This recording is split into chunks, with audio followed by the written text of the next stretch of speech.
Bab 21. Selidiki asal-usul Atta. Ah, maaf. Si kakek akhirnya melepaskan tangan gue. Tak lagi menahannya. Saya permisi ya, kek. Pamit gue ke dia. Si kakek tersenyum sambil menganggukkan kepalanya. Gue berjalan menuju ke arah keberadaan si cantik. Tetapi sesekali gue masih menengok ke arah si kakek. Aneh, si kakek masih terus memperhatikan gue. Entah apa yang sedang ia pikirkan mengenai gue. Gue curiga, apa ada upil di bawah hidung gue? Ada apa? Tik? Tanya gue setelah sampai ke hadapan si cantik. Si cantik tak menjawab. Hanya saja ia tampak mengelus-elus perutnya. Lo lapar? Tanya gue lagi. Hehehe. Si cantik hanya terkekeh. Itu tandanya iya. Ya udah, yuk cari makan. Ajak gue. Gue gandeng tangannya si cantik. Kita berjalan santai di sekitaran taman kota. Lo pengen makan apa? Tanya gue. Makanan Prancis. Jawab si cantik. Gue langsung melotot. Artinya gue lagi geram dengan permintaannya yang adi-adi. Kita makan di situ aja ya. Gue menuju ke warung prasmanan di sekitaran taman. Si cantik hanya terkekeh, tandanya ia setuju. Kita berdua pun segera menuju ke warung prasmanan tersebut. Sesampainya di situ, gue melihat tulisan nasi gratis. Wih, lumayan nih, nasinya gratis. Bisa ngirit. Hehehehe, gumam gue girang. Gue langsung ingin memanfaatkan keadaan. Gue dan si cantik segera masuk ke dalam. Karena warungnya prasmanan, jadi gue dan si cantik bisa ngambil makanan sendiri tanpa menunggu si pemilik warung yang mengambilkan. Gue ambil piring untuk gue dan si cantik. Pertama-tama gue mengambil nasinya terlebih dahulu. Ambil nasinya yang banyak, mumpung gratis. Ucap gue ke si cantik sambil gue ngambilin nasi yang begitu banyaknya ke atas piring si cantik. Nasi yang muncung kayak gunung merbabu. Gue pun juga ngambil nasi untuk gue sendiri. Nasi yang lebih banyak dari punyak si cantik. Sampai-sampai piringnya nggak muat untuk menampung nasi tersebut. Setelah itu, gue ajak si cantik ke hadapan sayur-sayur yang tersaji di warung prasmanan ini. Ada sayur opor, ada rica-rica ayam, ada gulai kambing, ada rendang daging sapi, dan masih banyak lagi. Menu-menu makanan yang pokoknya bikin gue ngiler. Lo tinggal pilih saja apapun yang lo suka. Enggak usah sungkan-sungkan. Ucap gue ke si cantik. Si cantik pun langsung sumringah. Ia segera mengulurkan tangannya untuk mengambil sayur opor. Ia hampir menyiduk paha yang ada di dalam sayur opor tersebut. Tetapi dengan cekatan. Peletak. Gue hempaskan tangannya dia. Lo ambil kuahnya aja. Jangan sama ayamnya. Ucap gue. Dan si cantik malah plongo-plongo. Kayak orang bingung. Sepertinya dia nggak mudeng sama ucapan gue. Gini loh yang gue maksud. Gue pun langsung memeragakan perintah yang gue katakan baru saja. Memberikan contoh ke si cantik. Gue ambil kuah sayur-sayur yang ada di hadapan gue. Ingat ya, guys. Cuma kuahnya doang, enggak sama ampasnya. Tapi gue ngambilnya merata di semua sayur, dan kuahnya sampai menggenangi nasi. Si cantik ngikutin cara gue. Dia juga sama, ngambil kuahnya doang. Ada kuah opor, kuah rendang, kuah rica-rica, dan kuah gulai kambing. Kalau kayak gini kan kita jadi berasa udah makan semuanya, meski cuma kuahnya aja. Hehehe. Setelah itu, giliran kita menuju ke lauk yang dihidangkan. Lauknya juga macem-macem. Ada ayam goreng plus kremesnya. Ada ikan laut, ada baceman ati, ada tahu dan tempe, juga ada macam-macam gorengan. Seperti biasa, gue cuma ngambil remukan gorengan doang. Tetapi kali ini ditambah kremesan yang ada di ayam goreng. Gue juga ambil untuk si cantik. Setelah itu, kami pun menuju ke kasir untuk menunjukkan makanan yang udah kami ambil. Agar petugas kasir bisa memberikan harga dari makanan gue tersebut. Nasinya beneran gratis kan? Mbak. Ucap gue sebelum gue tunjukkan makanan di piring gue. Gue berusaha meyakinkan tulisan yang tertera di depan. Iya, Mas. Gratis. Jawab mbaknya dengan senyuman ramah. Berarti ini gue nggak perlu bayarkan. Gue sodorkan makanan gue dan makanan si cantik. Mbaknya kasir pun langsung menelan ludah. Ekspresinya kayak terkejut. Itu cuma kuah-kuahnya doang ya? Tanya mbaknya kasir. Iya, mbak. Terus lauknya juga cuma remukannya doang. Berarti gratis, kan? Iya, mas. Mbaknya kasir terpaksa mengiyakan. Gue pun langsung tersenyum sumringah. Rencana gue buat makan gratis berhasil dengan lancar. Ya udah yuk, Tik. Kita makan di sebelah sana saja. Gue menunjuk salah satu bangku di warung prasmanan ini. Tetapi si cantik malah berdiri mematung. Tak mau berjalan ngikutin gue. Kenapa?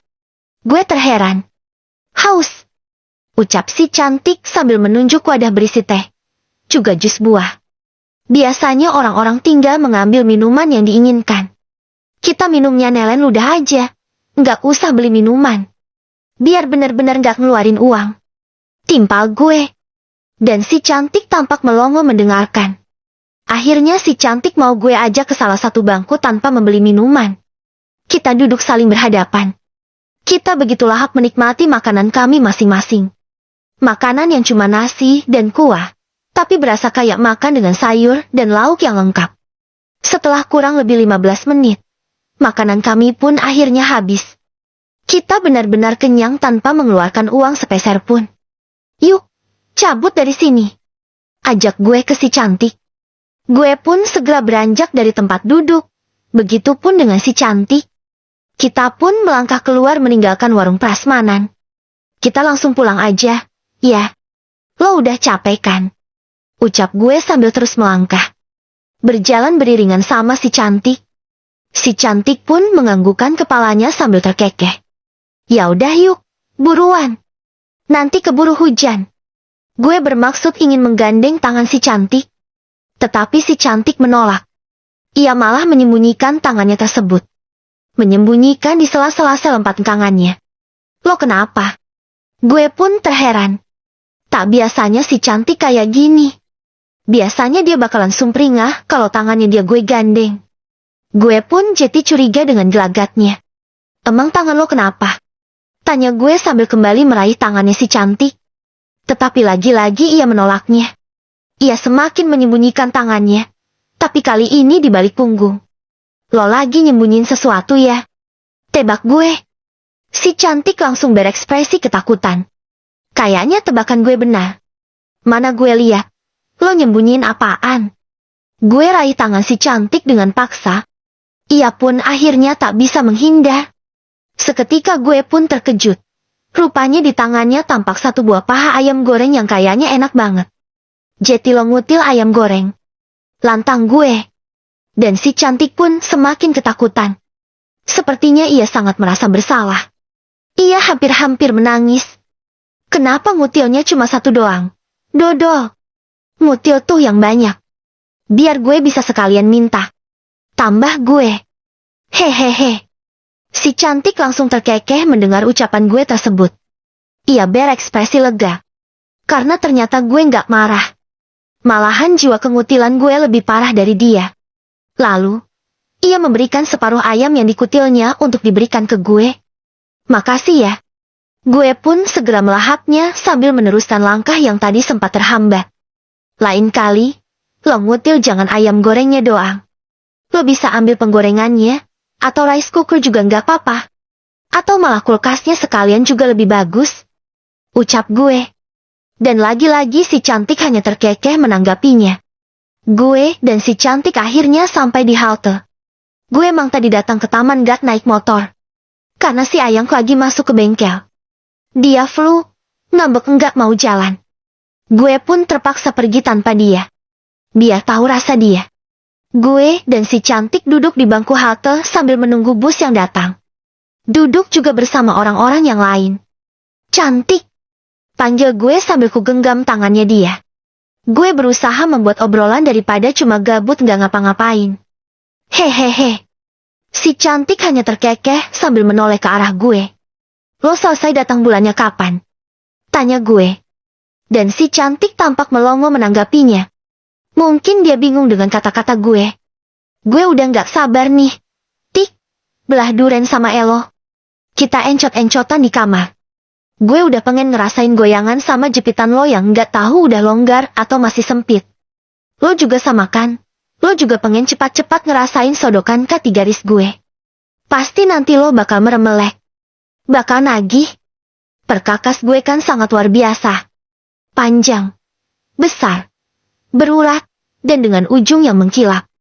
Mirip banget kayak punya otornya. Kali ini si cantik tampak senyum-senyum tak jelas menanggapi ucapan gue. Wajahnya tampak memerah. Dih, lo lagi tersipu malu ya? Celetuk gue. Dan si cantik malah semakin ngadi-adi. Dia senggol-senggol tubuh gue. Mirip ulet bulu gatal kalau lagi saya 4 watt. Gue pun membalas senggolan dia.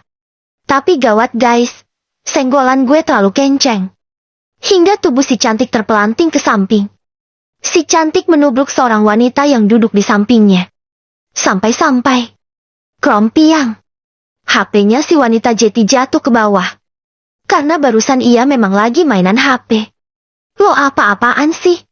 Teriak wanita tersebut.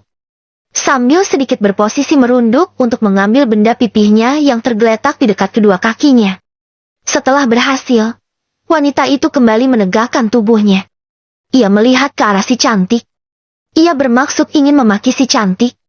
Tetapi kemudian, Nona! Wanita itu tampak terkejut melihat si cantik. Matanya melotok, dan bibirnya menganga. Dia kayak mengenali si cantik. Maaf, Nona. Maafkan saya. Wanita itu malah minta maaf kepada si cantik. Padahal jelas-jelas emang si cantik yang salah. Pokoknya sikapnya benar-benar berubah. Tak seperti yang baru saja. Bram, Krut. Bus yang kita tunggu-tunggu akhirnya datang. Berhenti tepat di depan halte. Semua orang pun berebut untuk masuk ke dalam. Karena mereka tak mau sampai tak ke bagian bangku. Gue pun berbuat hal yang sama. Gue raih pergelangan tangan si cantik.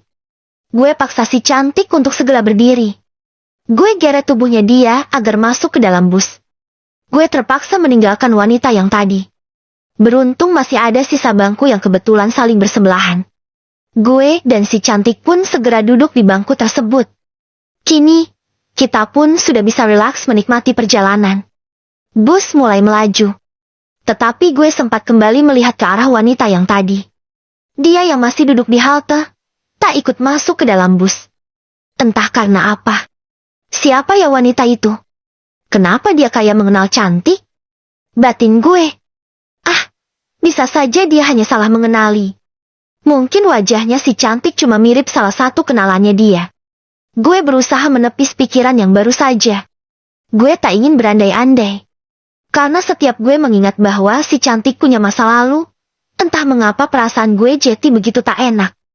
Gue takut si cantik akan ninggalin gue, dan kembali ke masa lalunya dia. POV Author. Kakek Sugiono duduk di tempat kerjanya. Meski sudah renta, ia sesekali datang ke perusahaan miliknya. Ia masih harus mengawasi kinerja dari orang-orang kepercayaannya. Orang-orang yang tak ada hubungan darah dengan dirinya. Karena ia tak memiliki siapapun. Ia hanya punya harta yang melimpah. Harta yang akan ia wariskan kepada cucu satu-satunya. Cucu yang belum tahu di mana rimbanya. Tok, tok, tok. Sebuah ketukan pintu terdengar. Masuk. Lantang kakek Sugiono. Pintu pun terbuka. Tampak Ferguson sang asisten yang masuk ke dalam. Ia segera menghadap kakek Sugiono. Bapak memanggil saya. Tanya Ferguson dengan nada bicara yang sopan. Ya. Timpa kakek Sugiono. Aku ingin memberikan tugas padamu. Ucapnya. Tugas apa, Pak? Tanya Ferguson kepada si kakek tersebut. Selidiki seorang pria muda bernama Atta.